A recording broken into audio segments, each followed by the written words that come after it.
5 మందికి clean chit ఇచ్చారు.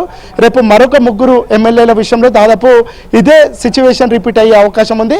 వాళ్ళు పార్టీ మారారని చెప్పడానికి తగినన్ని ఆధారాలు లేనందున వాళ్ళపై బీఆర్ఎస్ ఎమ్మెల్యేలు వేసినటువంటి పిటిషన్లను కొట్టివేస్తున్నట్లు స్పీకర్ ప్రకటించనున్నారు. స్పీకర్ జడ్జిమెంట్ కాపీని ప్రస్తుతం అయితే చదువుతున్నారు. మరొక అంటే ఒక్కొక్క ఎమ్మెల్యేలకు సంబంధించి ఫిరాయింపు ఆరోపణలు ఎదుర్కొంటున్నటువంటి ఒక్కొక్క ఎమ్మెల్యేకి విడివిడిగా జడ్జిమెంట్ కాపీని రాశారు.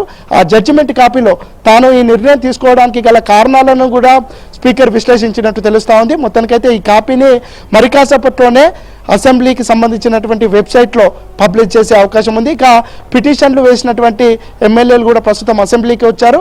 పిటిషన్లు వేసినటువంటి వివేకానంద గౌడ్ కానీ అదేవిధంగా కొరుట్ల ఎమ్మెల్యే కల్వకుంట్ల సంజయ్ కానీ వాళ్ళు అసెంబ్లీకి వచ్చారు. ప్రస్తుతం ఆ జడ్జిమెంట్ కాపీని వాళ్ళు కూడా వింటున్నారు. వాళ్ళు విన్న తర్వాత బయటకు వచ్చి దీనిపైన తమ యొక్క వెర్షన్ని, తమ పార్టీ అండర్స్టాండింగ్ని లేదంటే తమ పార్టీ వెర్షన్ని మీడియాతో అడ్రస్ చేసే అవకాశం ఉంది. మొత్తానికైతే ఇన్ని రోజులు ఉత్కంఠగా సాగినటువంటి ఎమ్మెల్యేల ఫిరాయింపు అంశం ఒక కొలిక్కి వచ్చిందని చెప్పుకోవచ్చు. అయితే దీనిపై స్పీకర్ నిర్ణయాన్ని బీఆర్ఎస్ ఎమ్మెల్యేలు స్వాగతిస్తారా లేదంటే దీనిపై మళ్ళీ కోర్టుకు వెళ్ళి అప్పీల్ చేస్తారా అనేది తేలాల్సి ఉంది. మొత్తానికైతే వాళ్ళు కోర్టుకు వెళ్ళినా స్పీకర్ అధికారమే, స్పీకర్ నిర్ణయమే ఒక ఫైనల్ కాబట్టి స్పీకర్ తీసుకునే నిర్ణయమే తుది నిర్ణయం కాబట్టి స్పీకర్ ఎలాంటి నిర్ణయం తీసుకుంటారో అదే ఫైనల్ అయ్యే అవకాశం ఉంది. ఇక సుప్రీంకోర్టు కూడా ఎల్లుండి వరకు డెడ్ లైన్ ఇచ్చినటువంటి నేపథ్యంలో తామేమి దాన్ని హోల్డ్లో పెట్టలేదు. దానికి సంబంధించిన ప్రాసెస్ కొనసాగుతుంది. ఆల్రెడీ 10 మంది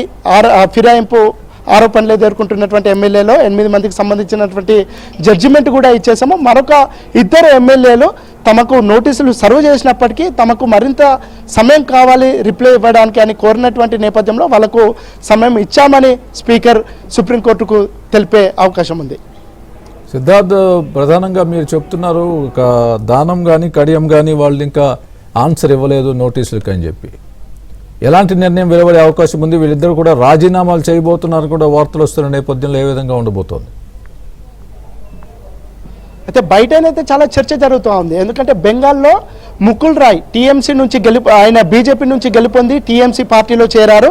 ఆయనకు వ్యతిరేకంగా అక్కడ ఉన్నటువంటి హైకోర్టు తీర్పిచ్చింది. ఆయనను డిస్క్వాలిఫై చేస్తూ అక్కడ ఉన్నటువంటి కోర్టు చెప్పింది. కానీ స్పీకర్ మాత్రం ఎలాంటి నిర్ణయం తీసుకోలేదు. ఎందుకంటే కోర్టులో ఒక నిర్ణయానికి వచ్చినప్పటికీ దాన్ని ఇంప్లిమెంట్ చేయాల్సినటువంటి బాధ్యత స్పీకర్కు ఉండదు. ఎందుకంటే speaker power is more than court power. So మొత్తానికైతే తెలంగాణలో కూడా అట్లాంటి సిచ్యువేషన్స్ కొనసాగే అవకాశం ఉంది. అయితే ముకుల్ రాయ్ పిటిషన్ వేసిన తర్వాత 4 సంవత్సరాల పాటు దాదాపు హైకోర్టులో దానికి సంబంధించినటువంటి వాదనలు జరిగాయి. 4.5 సంవత్సరాల తర్వాత ముకుల్ రాయ్కి వ్యతిరేకంగా కోర్టు తీర్పు ఇచ్చింది. ఇక్కడ కూడా దానం నాగేందర్ విషయంలో లేదంటే కడియం శ్రీహరి విషయంలో కూడా అలాగే జరిగే అవకాశం ఉంది. ఇప్పటికిప్పుడు దానిపై కోర్టు రియాక్ట్ అవ్వదు. ఇక్కడ కూడా 4.5 సంవత్సరాలు దానికి సంబంధించినటువంటి వాదనలు కొనసాగే అవకాశం ఉంది. ఎందుకంటే బెంగాల్లో కూడా ముకుల్ రాయ్కి సంబంధించినటువంటి అంశం ఆయన ప్రభుత్వం ఏర్పాటైన కొత్తలోనే టీఎంసీలోకి వెళ్ళిపోయాడు బీజేపీ నుంచి. అప్పుడే బీజేపీ దాన్ని అపోజ్ చేసింది. బీజేపీ హైకోర్టుకు వెళ్ళింది. కానీ 4.5 సంవత్సరాల పాటు ముకుల్ రాయ్ కేసు బెంగాల్లో జరిగింది. బెంగాల్ హైకోర్టు మొన్ననే ఇటీవల దానికి సంబంధించినటువంటి జడ్జిమెంట్ ఇచ్చింది.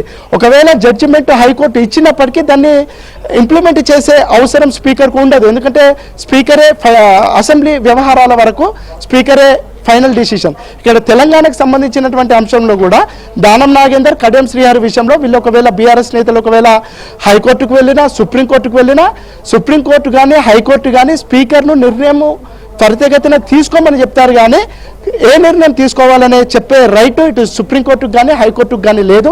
ఈ నేపథ్యంలో స్పీకరే ఫైనల్ డిసిషన్, స్పీకర్ మాత్రమే దీనికి సంబంధించినటువంటి నిర్ణయం తీసుకునే అవకాశం ఉంది. అయితే హైకోర్టు కానీ సుప్రీంకోర్టు కానీ న్యాయ వ్యవస్థ కానీ ఈ విషయంలో మీరు తాత్సారం చేస్తున్నారు, దీనికి సంబంధించి వెంటనే నిర్ణయం తీసుకోమని చెప్తారు. కానీ ఏ నిర్ణయం తీసుకోవాలి, ఎలాంటి నిర్ణయం తీసుకోవాలి అనే అంశంలో సుప్రీంకోర్టు కానీ హైకోర్టు కానీ న్యాయ వ్యవస్థ కానీ లెజిస్లేచర్ పవర్ని దాన్ని డిఫీట్ చేయలేదు, వాళ్ళకు చెప్పే అధికారం లేదు. ఈ నేపథ్యంలో స్పీకర్ దీనికి సంబంధించినటువంటి నిర్ణయాన్ని మెల్లిగా తీసుకోవచ్చు. అంటే టెక్నికల్ అంశాలు ఇవన్నీ.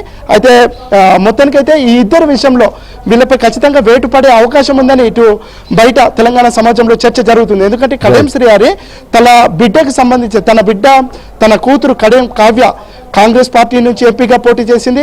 తాను ఎంపీగా పోటీ చేసినటువంటి సందర్భంలో కాంగ్రెస్ పార్టీకి తన బిడ్డకు మద్దతు తెలపాలి, తన బిడ్డకు ఓటు వేయాలని కడియం శ్రీహరి కోరినట్టు తెలుస్తూ ఉంది. దాంతోపాటుగా ఆమె బీఫామ్లో ప్రపోజర్గా కడియం శ్రీహరి సంతకం పెట్టాడు. దీన్ని హైలైట్ చేస్తూ బీఆర్ఎస్ పార్టీ ఆర్గ్యూ చేస్తుంది. ఇక దానం నాగేందర్ విషయంలో తాను బీఆర్ఎస్ ఎమ్మెల్యేగా గెలుపొంది కాంగ్రెస్ పార్టీ తరఫున బీఫామ్ తీసుకొని ఆయన ఎంపీగా పోటీ చేసినటువంటి నేపథ్యంలో ఈయనను డిస్క్వాలిఫై చేయమని బీఆర్ఎస్ నేతలు కోరుతున్నారు. కానీ కోర్టుకు అంత పవర్ లేదు, కోర్టు స్పీకర్ని గైడ్ చేసే అంత పవర్ లేదని చెప్పుకోవచ్చు. సో ఈ నేపథ్యంలో స్పీకర్ నిర్ణయమే ఫైనల్ అవుతుంది. సో కాబట్టి ఈ 8 మందికి సంబంధించినటువంటి విషయం 8 మందికి సంబంధించినటువంటి జడ్జిమెంట్ అయిపోయిన తర్వాత మిగతా ఇద్దరికి సంబంధించినటువంటి అంశంలో స్పీకర్ ఎలాంటి నిర్ణయం తీసుకుంటారో అనేది తేలాల్సి ఉంది. మొత్తానికైతే పిటిషనర్లుగా ఉన్నటువంటి వివేకానంద గౌడ్, అదేవిధంగా కల్వకుంట్ల సంజయ్ ప్రస్తుతం స్పీకర్ కార్యాలయం నుంచి బయటకు వస్తున్నారు. బయటకు వచ్చిన తర్వాత తాము మీడియా పాయింట్లో తమ పార్టీకి సంబంధించినటువంటి version చెప్పనున్నారు.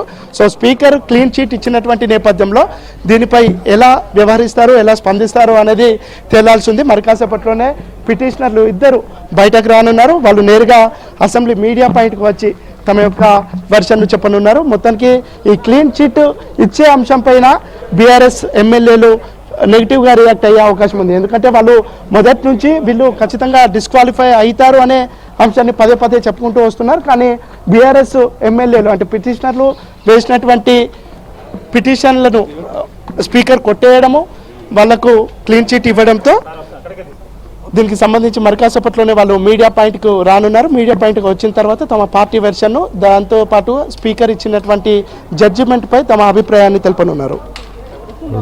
Right Siddharth, thanks for the update.